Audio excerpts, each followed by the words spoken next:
Hello, welcome. In the quiet tension of a royal hall filled with unexpected guests, Jesus tells of a king who prepared a wedding banquet for his son. Many who were first invited refused. Others were gathered from the streets. Yet one man entered without the wedding robe.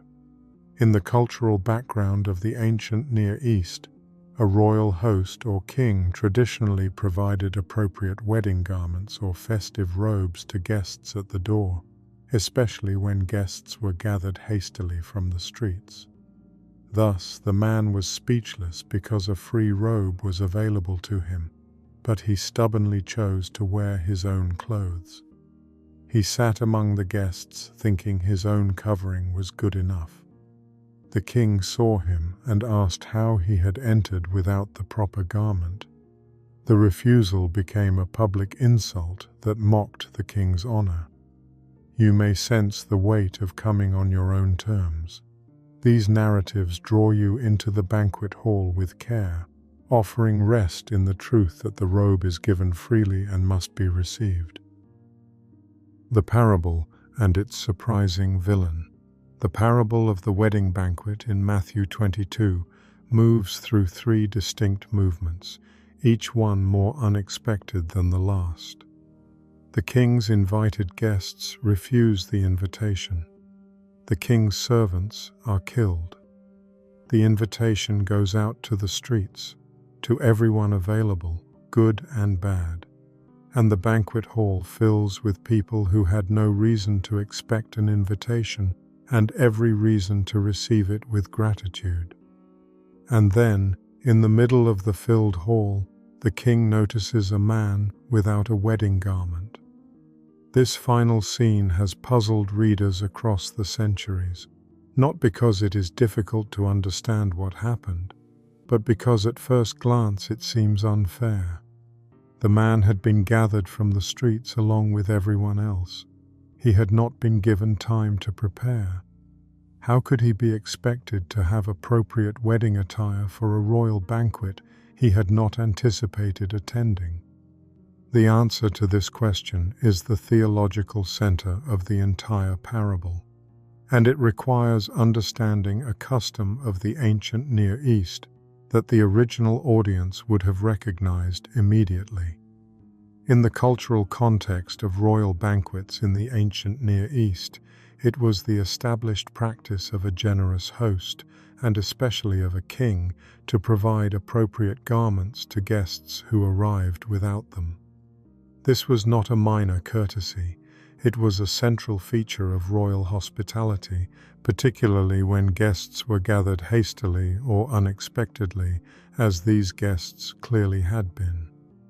The provision of the garment was the king's way of making the unexpected guest genuinely welcome, of removing every practical obstacle to their full participation in the celebration and covering any deficiency in their preparation with the abundance of his own generosity.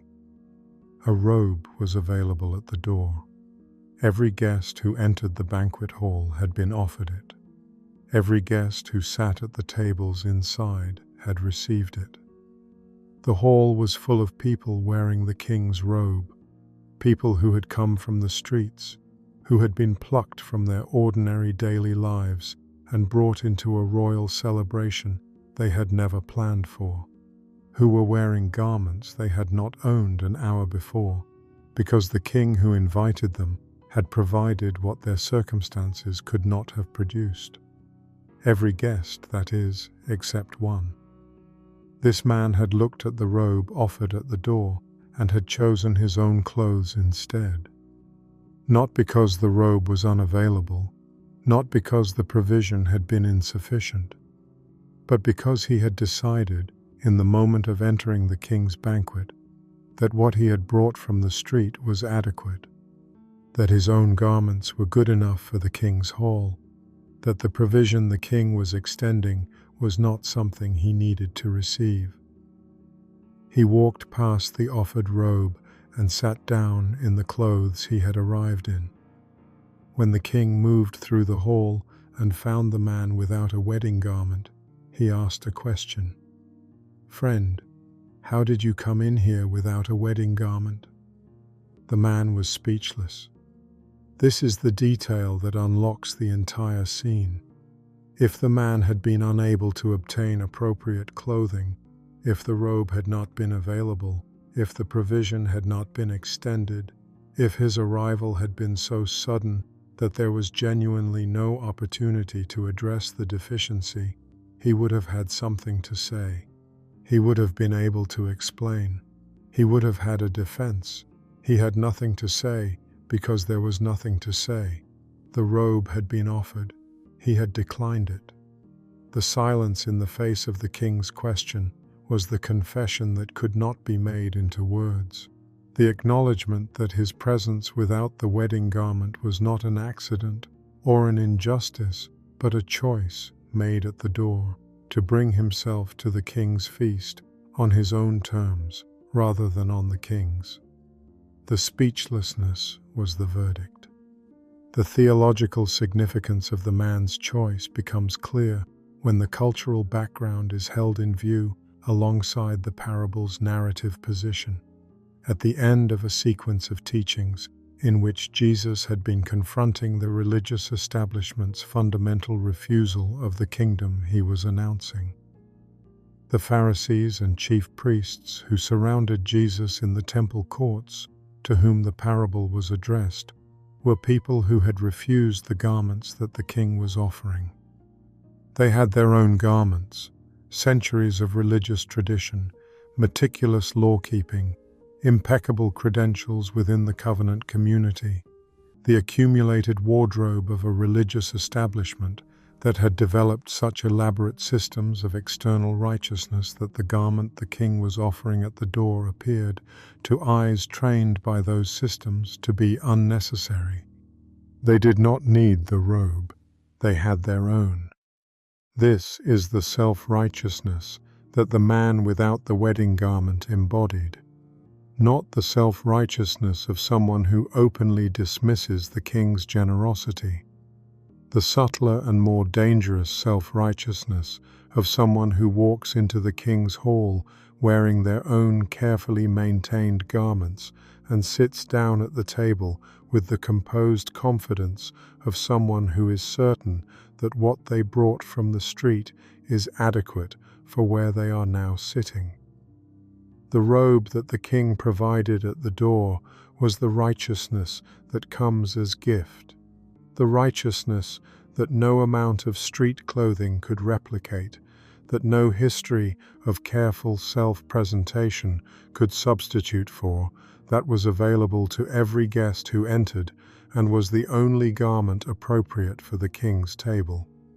It was the righteousness not of self-effort, but of reception, of the open hand that takes what the king offers, rather than the closed fist that insists on the adequacy of what it already holds.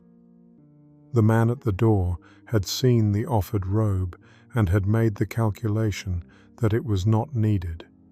He had been wrong, and the hall had revealed the wrongness of the calculation in the most public possible way, before the king, before the full company of guests, in the speechless moment when the man who had declined the gift had nothing left to say in its absence.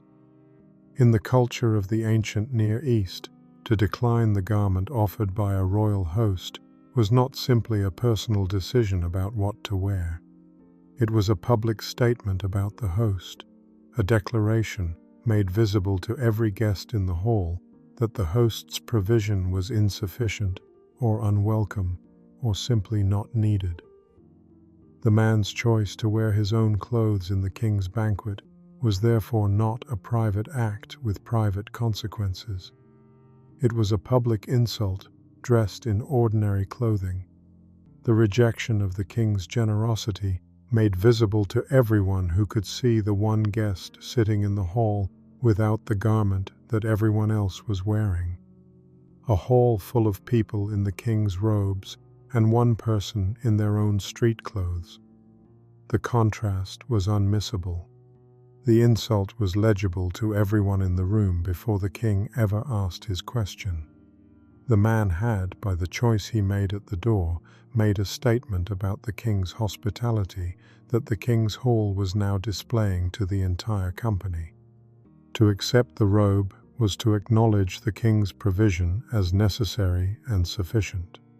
To decline it was to insult the king's honor by declaring, through the wearing of one's own garments, that what the king offered was not needed, and what the guest had brought was adequate. The king's response, binding the man and casting him into the outer darkness, was not the overreaction of a sensitive monarch offended by a wardrobe choice. It was the appropriate response to a guest who had entered the royal hall on terms of self-sufficiency rather than gratitude, who had refused the gift that the invitation included, and had thereby demonstrated that the seat at the table was not, for him, the reception of grace, but the assertion of his own adequacy. The man without the wedding garment is the most dangerous figure in the entire parable, more dangerous than the guests who refuse the invitation outright, because his danger is invisible until the king comes to examine the hall. He was inside. He was seated at the table. He had accepted the invitation to the banquet in every visible, external sense. He was present where the feast was happening and participating in its outward form. The only thing missing was the robe, the acceptance of the king's provision, the reception of the gift that the invitation had always included, the open-handed acknowledgement that what he had brought from the street was not sufficient for where he now sat. The religious establishment that Jesus was addressing had done exactly this. They had positioned themselves inside the covenant community, at the tables of the feast, with all the visible markers of participation in the kingdom. But they had declined the robe, the righteousness that only God could provide, the gift that the kingdom announcement was extending, the covering that no amount of Pharisaic garment-keeping could replicate. They were in the hall in their own clothes, and the king was coming to examine the guests. The parable's final warning is therefore not primarily for people who have refused the invitation. It is for people who have accepted the invitation, but have walked past the robe, who are sitting in the king's hall in the garments of their own self-sufficiency, confident that what they have cultivated is adequate for where they are sitting. Friend, how did you come in here without a wedding garment? The question is still being asked. The robe is still being offered at the door, and the only appropriate response is the open hand of someone who understands that the king's provision is not an optional accessory to the invitation. It is the invitation's most essential gift, the covering without which no one is properly dressed for the feast that is being prepared. To read the parable of the wedding banquet with the full weight it was designed to carry, you need to understand the cultural world within which its most provocative detail, the man without the wedding garment, would have been immediately and unmistakably legible to Jesus' original audience. Royal and aristocratic banquets in the ancient Near East operated within a framework of hospitality customs that were well understood across the social spectrum, even by people who rarely or never attended such occasions. The host's provision of appropriate garments to guests was not an unusual or exceptional practice at significant celebrations.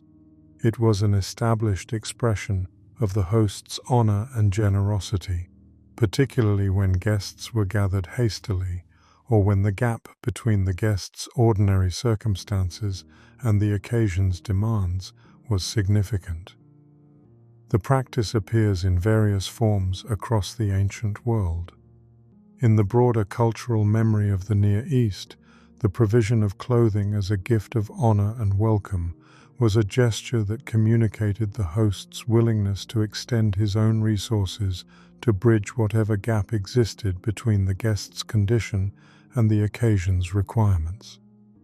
The guest who received the garment was being clothed not in their own adequacy, but in the host's generosity, wrapped in the provision of someone whose resources were greater than their own, and whose welcome was communicated precisely through the covering he supplied. For a king gathering guests hastily from the streets, as the parable explicitly describes, this provision would have been not merely customary, but essential. The people brought in from the roads and lanes had no preparation time, no opportunity to dress appropriately for a royal occasion they had not anticipated. The king who invited them could not reasonably expect them to arrive in suitable attire.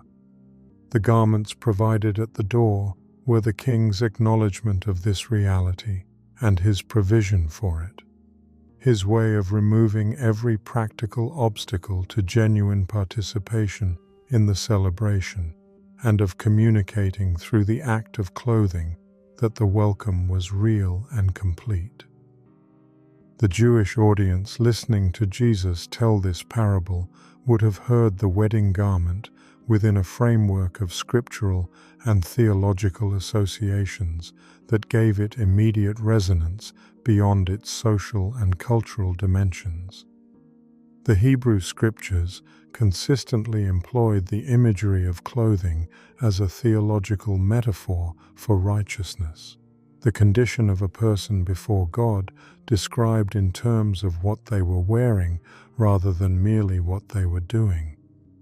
Isaiah spoke of God clothing his people with the garments of salvation and the robe of righteousness. The priestly garments were understood not simply as ceremonial dress, but as the clothing appropriate for standing in the divine presence. The nakedness that followed the fall in the garden was not only physical exposure, but the theological condition of people whose own covering was insufficient, a condition addressed by God's provision of garments before expulsion from the garden. The wedding robe in Jesus' parable was therefore not simply a social custom, but a theologically loaded image.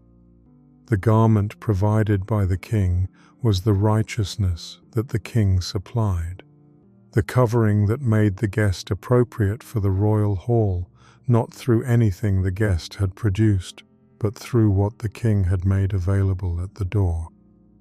To decline the garment was to make a theological statement as well as a social one, to declare that the covering the king was offering was not needed, that the clothing the guest had arrived in was sufficient for where they were now sitting, that their own condition was adequate for the king's presence without the covering the king had provided.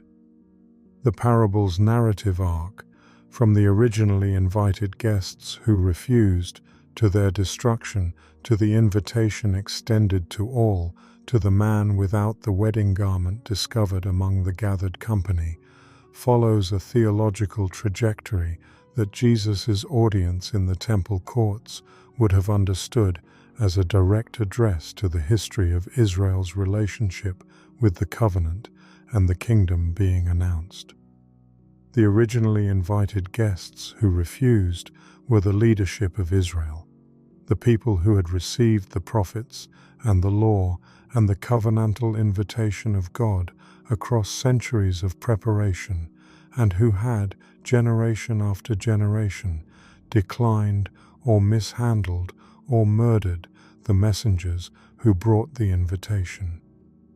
The destruction of their city, the burning that the king commanded in verse 7, was widely understood by early readers as a reference to the fall of Jerusalem in AD 70, the historical consequence of the rejection Jesus was describing in parabolic form.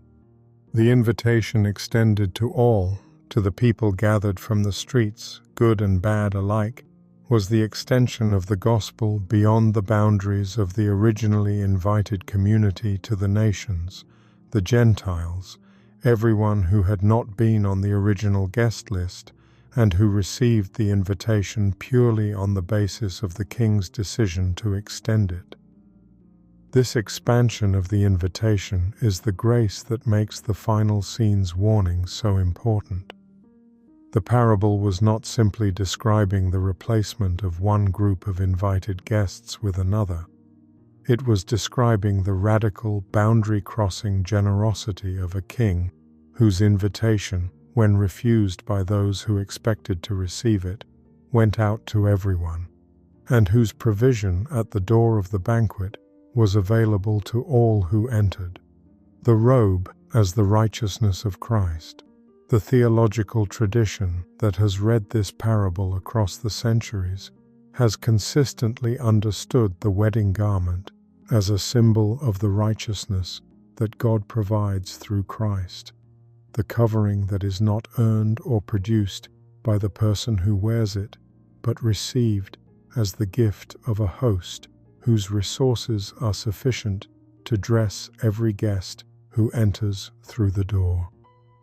Paul's language in Galatians of being clothed with Christ, in Romans of putting on the Lord Jesus Christ, in Philippians of not having a righteousness of my own, but the righteousness that comes through faith in Christ. All of this theological vocabulary draws on the same underlying image. The person properly dressed for God's presence is not the person who has produced their own adequate covering through religious effort and moral achievement. It is the person who has received the garment that only God can provide, who has accepted the covering that the host has made available at the door. The man without the wedding garment is therefore not simply the portrait of someone who made a social error at a royal banquet. He is the portrait of the self-righteous person who approaches God in their own covering, who has accepted the invitation to the feast in some sense, but has declined the righteousness that the invitation includes, who sits at the king's table in the garments of their own spiritual effort and moral self-assessment, confident that what they have carefully maintained is adequate for where they now sit.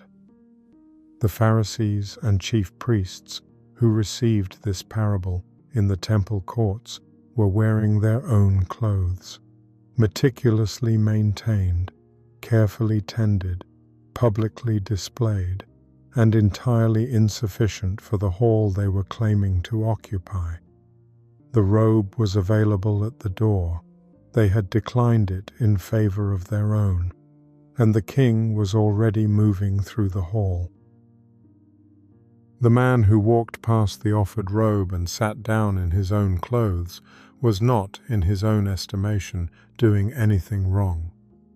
This is the psychologically careful detail that the parable captures without naming explicitly, the quiet, entirely self-assured inner state of a person who has looked at what they have brought and concluded that it is sufficient for where they are going.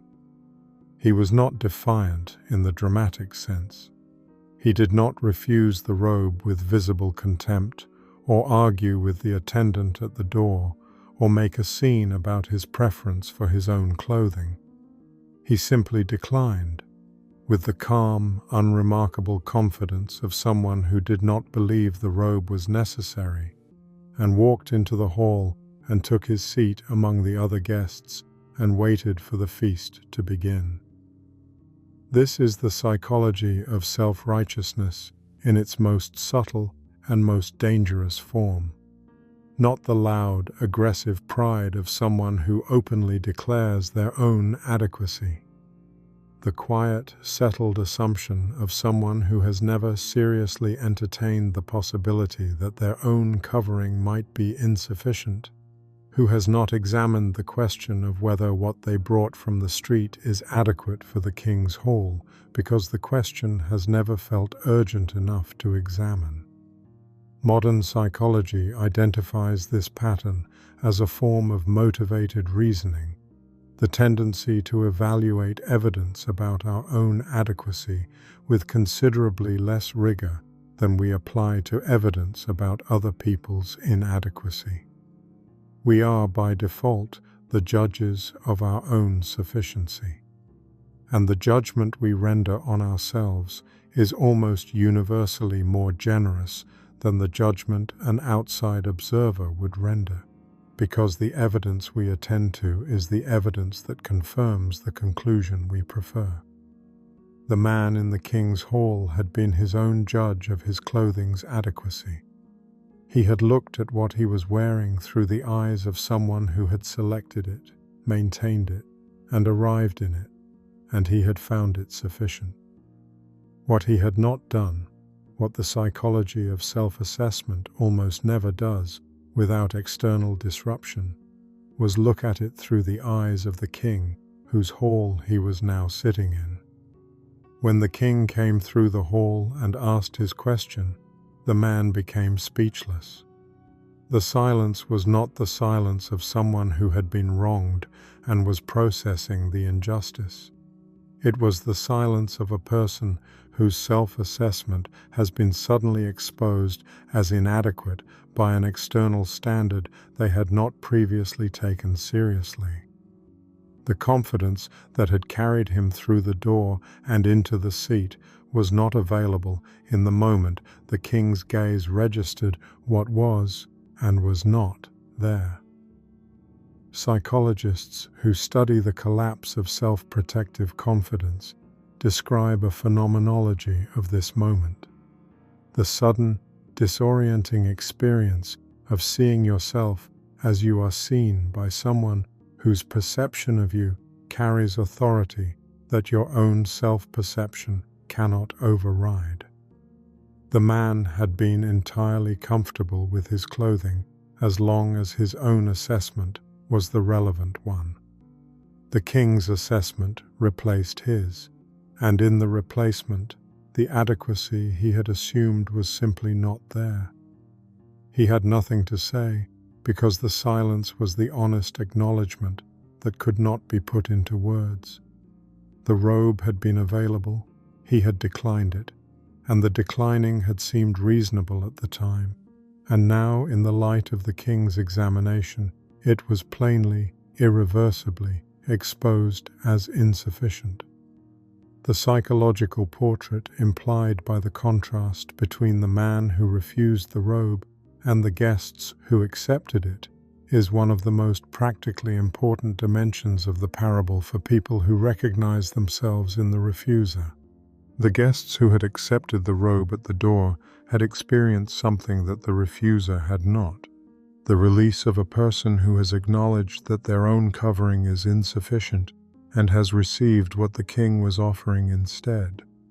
They were not in the hall because they had produced adequate clothing. They were in the hall because the king had provided it. And this distinction between being there on the basis of their own adequacy and being there on the basis of the king's provision changed everything about the quality of their presence at the feast. They did not need to prove they belonged. The robe they were wearing was the proof, and the proof was not their production, but the king's gift. The burden of self-justification, the exhausting perpetual project of maintaining the self-assessment of adequacy that the man without the robe was carrying, was simply not present in the person wearing the provided garment, because there was nothing to justify. The king had already determined their adequacy by offering them the robe, and accepting it was the acknowledgement of that determination. This is the psychological liberation that the parable holds out to everyone who recognizes the refuser's posture in their own approach to God. The release from the need to prove worth that comes when the gift is genuinely received. The growing rest in what has been given rather than what has been achieved. The freedom of a person who has stopped trying to make their own clothes adequate for a hall that requires the king's garment. The robe was available at the door. It is still available. And every hand that opens to receive it discovers the same thing. It fits in a way that nothing self-produced has ever quite managed to fit, because it was made by the one who made the hall, for the feast that the hall was always designed to host. The consequence that fell on the man without the wedding garment was not gradual. It was immediate, total, and final, and it arrived not from outside the hall, but from the king who had invited him in. Bind him hand and foot, and throw him into the outer darkness. In that place there will be weeping and gnashing of teeth. The outer darkness stood in direct contrast to everything the hall represented: the light, the feast, the celebration, the community of guests gathered at the king's table. The man had been in the hall. He had been seated at the feast, and the choice he had made at the door, the quiet, self-assured decision to wear his own clothes rather than receive the king's garment, had placed him inside the hall in a condition that the hall could not ultimately contain. The examination came. The inadequacy was exposed, and the outer darkness was the destination of a person who had declined the only garment that made presence at the feast appropriate. This was not a punishment imposed for a minor infraction. It was the natural consequence of a fundamental misunderstanding of what the invitation included. The man had accepted the invitation to the feast while declining the provision that made the feast possible for him.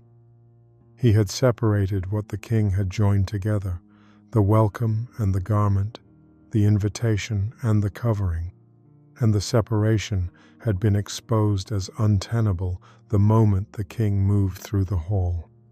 The damage of the refused robe was not only eschatological, it had a social and relational dimension that the public setting of the parable made unavoidable. A hall full of people wearing the king's garment and one person in their own street clothes. The contrast was visible to every guest at every table before the king ever asked his question. The man's refusal of the robe had been, from the moment he declined it at the door, a public statement made in the king's hall, a visible declaration, legible to everyone in the room, that the provision the king had offered was unnecessary, and that what the man had brought from the street was adequate for where he was sitting.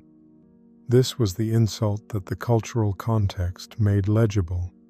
To decline the king's garment in the king's hall was to mock the king's honor in the king's presence.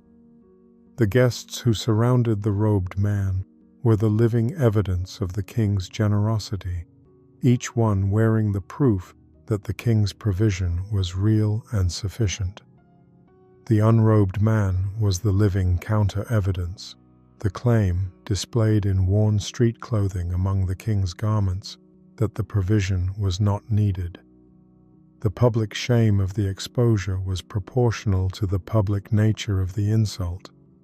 He had insulted the king's honor in the full company of the king's guests. The binding, the removal, the casting into darkness, these happened in the same public space where the insult had been sustained across the duration of the feast. The finality that silence could not prevent. The most devastating form of damage the parable describes is the finality that followed the speechlessness. When the king asked his question and the man had nothing to say, the silence sealed what the door had opened. The robe had been available, the offer had been genuine, the provision had been sufficient, and the choice to decline it, made quietly at the door, sustained without drama through the meal, exposed by the king's examination, had produced a consequence that the silence could not reverse, and that no subsequent reaching for the offered garment could address. The door that had been open at the beginning was no longer open.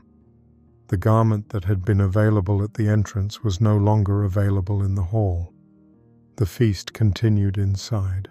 The darkness waited outside. And the man who had trusted his own clothes above the king's provision discovered, in the moment of the binding, the full and final cost of the quiet confidence that had carried him through the door. The damage was complete. The gift had been free, the refusal had been chosen, and the outer darkness was the destination of the person who had declined the only covering adequate for the hall they were sitting in, discovered too late, exposed in public, with nothing to say in the silence where the defense should have been. The transformation the parable holds out is not complicated. It does not require a long process of qualification or a sustained demonstration of improved personal adequacy before the gift becomes available. It happens at the door, the simple, utterly ordinary moment when a person who has been gathered from the street extends an open hand and receives the garment that the king is offering. This is the most remarkable feature of the transformation the parable describes: its accessibility. The guests who were transformed from street-level strangers into banquet participants were not transformed by anything they produced or performed. They were transformed by the robe, by the acceptance of a covering that the king had provided, that they had not earned, and that they could not have produced for themselves from whatever they had arrived wearing. A person gathered hastily from the road, in whatever state the road had left them, wearing whatever the ordinary circumstances of their ordinary life had supplied. This person, at the door of the king's hall, is offered a garment that makes them appropriate for the feast. The acceptance of it is the whole of the transformation, not the earning of it, not the demonstration of readiness for it.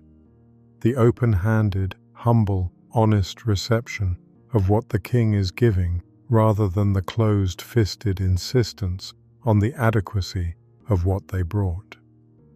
The guests who put on the robe sat down at the king's table, clothed not in their own story, but in the king's provision, and the king's provision was sufficient in a way that nothing from the road had been or could have been. The transformation that followed the acceptance of the robe was not only external. It was the inward shift of a person who has stopped carrying the burden of their own adequacy and has received instead the covering of someone whose adequacy is not in question. The person who had been walking toward the king's hall in their own clothing had been carrying, perhaps without being fully aware of it, the weight of self-justification, the quiet, sustained project of maintaining the assessment that what they had was sufficient for where they were going. This project does not announce itself as a burden. It feels like confidence. It presents as the reasonable self-assurance of a person who knows what they have and has concluded it is adequate. But the moment the robe is accepted, the moment the open hand replaces the closed fist, the moment the honest acknowledgement that the king's provision is needed displaces the settled assumption that personal adequacy is sufficient, the weight of self-justification simply stops being necessary. There is nothing left to justify. The king has already determined the adequacy of the robed guest by providing the robe. The guest's adequacy is no longer a project to be maintained through careful self-presentation. It is the settled fact of a person wearing the king's gift. The joy that the parable associates with the feast, the celebration, the gathering, the table, is accessible to robed guests in a way that it is not accessible to the person who is simultaneously attending the feast and managing the anxiety of wearing the wrong thing. The robed guest can be fully present at the table because the question of whether they belong at the table has already been answered at the door. The gratitude that the robe produced, The guests who sat at the king's table wearing his provision carried a relationship to their presence there that the man without the robe could never have accessed, even if his clothes had somehow gone unnoticed. They knew where they had come from. They had been on the roads and in the lanes, the unexpected recipients of an invitation that had found them in their ordinary places, with their ordinary circumstances, and had brought them to a table they had not prepared for and could not have earned access to. And they were wearing the proof of the king's generosity on their bodies, clothed in the visible evidence that their presence at the feast was the product of the king's provision rather than their own production. This knowledge produced gratitude of a durable kind, the gratitude of people who understood that what they were experiencing was gift from first to last, not the moderate satisfaction of someone who has achieved what they worked for. The deep, disproportionate gratitude of someone who has received what they could not have produced for themselves and who is wearing the evidence of it at the king's own table. The transformation was not the elimination of what they had been before the invitation found them. It was the clothing of who they were in what the king had given, and the feast that followed was the feast of people who had received the robe and sat down with open hands and grateful hearts at a table they had never deserved and had been given anyway. The robe is still available at the door. The invitation has not been rescinded, and the transformation it produces is still the same. The open hand, the received garment, the seat at the table, the gratitude of people who know exactly what they are wearing and exactly who provided it. Come to the door and receive what is offered. The most immediate practical response to the parable of the man without the wedding garment is the simplest and the most demanding. Go to the door and accept the robe. Not after you have improved your own clothing sufficiently. Not once you have addressed the deficiencies in what you brought from the street and have arrived at a condition that feels more appropriate for the hall you are entering. The robe is offered at the door precisely because the king understands that what you arrived in from the road is not adequate for where you are going, and the offering is the generous, preemptive provision of a host who has already accounted for the gap between your condition and the occasion's requirements. The practical act of receiving the robe is the act of genuine faith, not the intellectual acknowledgement that the king exists or that the feast is real, but the humble, open-handed reception of the righteousness that only God can provide, in place of the self-produced covering that the human heart consistently prefers, because it feels like something we own rather than something we owe. Examine honestly whether you have accepted the invitation while declining the robe. This is the searching question the parable demands. Not am I in the hall, but what am I wearing inside it? The man without the wedding garment was in the hall. His presence was not the evidence of his proper reception of the invitation. The robe was. What are you wearing in the king's hall? The man who walked past the offered robe did not do so with visible pride or dramatic declaration. He did so with the quiet, unremarkable confidence of someone who had simply concluded, without extensive examination, that what he had was adequate. This quiet confidence is the most common and the most dangerous form that self-righteousness takes. Not the loud, self-congratulatory pride that announces itself as hubris, but the settled, unexamined assumption that the religious effort maintained, the moral record kept, the spiritual practices performed, the theological knowledge accumulated, add up to a covering sufficient for the king's presence.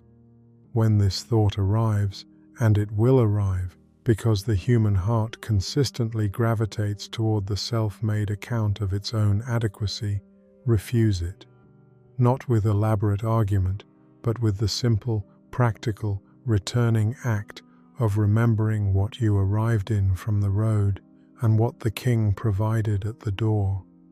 Your effort is real, your practice is valuable, your knowledge matters, and none of it is the robe. The robe is Christ's righteousness received by faith, the covering that the King provides at the door to every guest who acknowledges that what they brought from the street is not sufficient for the table they have been. The final movement of the parable reaches beyond the solitary guest and into the company of those who sit around the same table. The ones who have already received the robe carry a quiet responsibility that the story itself reveals without force. They point others toward the same open hand, not by condemning the clothes still worn from the street, but by speaking simply of what they themselves arrived in and what was offered at the door, and of the difference between sitting at the King's table in the King's garment and sitting in one's own. The invitation has gone out across the roads and the lanes. The feast is being prepared. The robe remains available at the door for every guest who will open their hand to receive it. Whenever the quiet thought returns, the suggestion that effort has been enough, that the garment is no longer needed, the parable stands ready again. The covering is always necessary. The King is still moving through the hall, and when he reaches each seat, the only question that remains is what is being worn when he arrives. The open hand receives the robe. The guest comes on the terms of the gift, and those who sit at the table rest in the quiet gratitude of people who know exactly what they are wearing and exactly who provided it. The feast is still being prepared. The invitation has gone out further than anyone expected, into the roads and the lanes, to people who had no reason to anticipate it and every reason to receive it with open hands. The hall is filling. The tables are set. The celebration that the King has been planning longer than any of the guests have been alive is almost ready to begin. And at the door, as each guest enters, the robe is still being offered, not to guests who have arrived in suitable condition. To every guest who arrives, in whatever state the road has left them, wearing whatever the ordinary circumstances of their ordinary life has supplied. The robe is there. The King's provision is sufficient. The gap between what they brought from the street and what the hall requires has already been accounted for and already been covered by the one who planned the feast. Every hand that opens receives it. Every person who puts it on sits down at the table, clothed not in what they produced, but in what the King gave. And the difference between those two garments is the difference between the outer darkness and the feast, between the speechlessness of exposure and the gratitude of the genuinely received. The robe is still at the door. The hand is still able to open. What the King is offering is received, not on the terms of the one who arrives, not in the clothing brought from the street, but on the terms of the gift that has always been sufficient for the hall that has been prepared. Those who come in wearing what he provides sit down at the table with open hands and a full heart, and the quiet of the feast settles around them like the soft light of the lamps that burn through the long evening. Rest well,